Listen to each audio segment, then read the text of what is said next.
هێرشەکانی ئەم دوانە لە پێتەختەکانی ئوروپایی لەلایەن داعیشەوە ڕوونی کردەوە کە و گروپە تێرۆریستە دەتوانێت دەست بخاتە نێو بەشی ئاسایش لە ڕۆژاوە.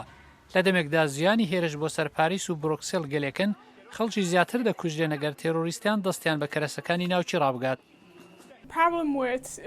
گرفتی ئەو کەرەسانەی ناوکی بە ئاشکرا ئەوەیە کە دەکرێت لە سازکردنی چەکی ناوکی بە قاچاقوە لەگەڵ مادەی رادیۆئاکتیڤ بەکاربێن. زوویەکیان مانگە هێزەکانی عێراقی داعیشیان تاوانبار کرد کە و موشەکانی هاویشتوونە نزیک کەرکووک مادەکانی کیمیایی تێدا بوونە و 600 کەس بریندارن.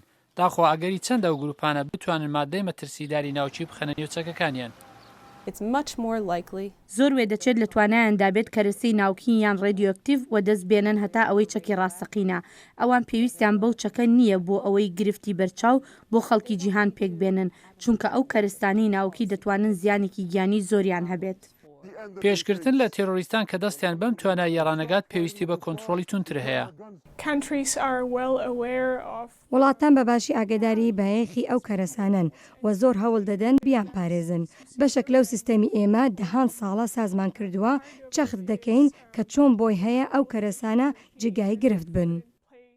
هەوڵەکانی نێونەتەوەی وەک کۆبوونەوەکانی لووتکەی ئاسایشی ناوچی زۆر یارمەتی بە کەمکردنەوەی هەڕەشەکە دەکات وەک کان دەڵێت. ئێمە زیاتر لە 1500 کیلۆ یۆرانیۆم و پلوتۆنیۆمی پیتێنراوی پلەی بەرزمان پاراستووە.